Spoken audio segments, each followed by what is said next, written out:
नमस्कार, मी पंजाब तक आज आहे 29 जून 2025. नगर जिल्ह्यात बऱ्याच ठिकाणी आज पावसाला सुरुवात झालेली दिसत. 29 तारखेला 29 जूनला आज थोडा दिसत, 30ला आणखीन वाढणार आहे. मात्र 1, 2, 3ला मग संपूर्ण भागामध्ये तुमच्या नगर जिल्हा, धाराशिव जिल्हा, बीड जिल्हा, लातूर जिल्हा या भागात पाऊस पडलेला दिसत. पुण्याच्या या जिल्ह्यातल्या या शेतकऱ्यांना अंदाज दिला. पूर्व विदर्भातल्या शेतकऱ्याला सांगू इच्छितो की पूर्व विदर्भामध्ये नागपूर, वर्धा, भंडारा, गोंदिया, चंद्रपूर, यवतमाळ, अकोला, वाशिम, हिंगोली, बुलढाणा, जळगाव या जिल्ह्यातल्या सर्व शेतकऱ्याला सांगू इच्छितो की तुमच्या इकडे 29 जूनला म्हणजे आज तिकडे पाऊस पडणार आहे. पण 1, 2, 3 जुलैला मात्र तुमच्या इकडे मुसळधार पाऊस पडणार आहे. विदर्भ, पूर्व विदर्भ 6 जिल्हे, पश्चिम विदर्भ 5, 11 जिल्ह्यामध्ये मुसळधार पाऊस पडणार आहे. कुठं अतिवृष्टी होणार आहे, कुठं भाग बदलत पाऊस पडणार आहे, कुठं रिमझिम पडणार आहे. पण सांगायचं झालं तर यवतमाळ जिल्ह्यामध्ये खूप जोरात पाऊस पडणार आहे.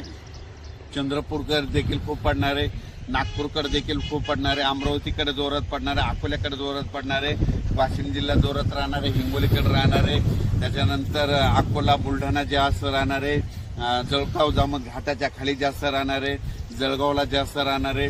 तिकडे पाऊस पडत असल्यामुळे त्याच्यामुळे जालन्याला देखील पाऊस पडणार आहे, संभाजीनगरला देखील पडणार आहे. म्हणजे सांगायचं झालं तर पूर्व आणि पश्चिम विदर्भ 11 जिल्ह्यामध्ये चांगला पाऊस पडणार आहे. म्हणून हे विदर्भ पश्चिम विदर्भातल्या शेतकऱ्यांनी हा अंदाज लक्षात घ्या. पश्चिम महाराष्ट्राकडे म्हणजे आज 29 जून म्हणजे आज देखील पश्चिम महाराष्ट्रामध्ये चांगल्या प्रकारच्या बऱ्याच ठिकाणी भाग बदलत पाऊस सुरू होणार आहे. सांगलीकडे, साताऱ्याकडे, त्याच्यानंतर पंढरपूरकडे देखील, नगर जिल्ह्यात देखील बऱ्याच ठिकाणी पाऊस सुरू होणार आहे. म्हणून हे पश्चिम महाराष्ट्रातल्या शेतकऱ्यांनी अंदाज लक्षात घ्यायचा. सोलापूरकडे देखील बऱ्याच ठिकाणी पाऊस पडणार आहे. त्याच्यानंतर कोकणपट्टी आणि घाटमाथ्यावरल्या भागातल्या सर्व जनतेला आणि शेतकऱ्याला सांगू इच्छितो की कोकणपट्टी घाटमाथ्यावरला पाऊस मात्र कायम चालूच राहणार आहे, ते काही बंद होणार नाही. म्हणून हे त्यांनी लक्षात घ्यायचं. त्याच्यानंतर आता उत्तर महाराष्ट्राकडे वळू.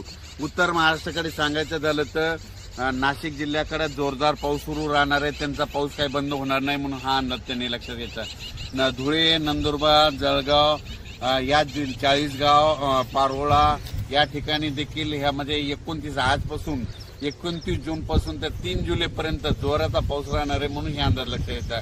29 पासून तर 3 जुलैपर्यंत गुजरात, मध्य प्रदेश आणि राजस्थानकडे पाऊस पडत असल्यामुळं त्याचा असर आपल्या महाराष्ट्रावर उभी होणार आहे. म्हणून हे त्यांनी लक्षात घ्यायचं.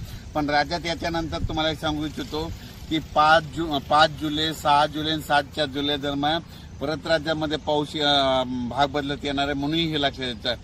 त्याच्यानंतर 10 जुलै ते 15 मध्ये देखील राज्यात पाऊस असणार आहे. म्हणजे सांगायचं झालं तर राज्यात असा एकदम 1 महिन्याचा, 15 दिवसाचा, 20 दिवसाचा खंड पडणार नाही. पाऊस येतच राहणार. आज ह्या भागात राहिला तो दुसऱ्या भागात राहील, पण राज्यात पाऊस कंटिन्यू चालूच राहणार आहे. अचानक वातावरणात बदल झाला तर लगेच एक मेसेज दिला जाईल.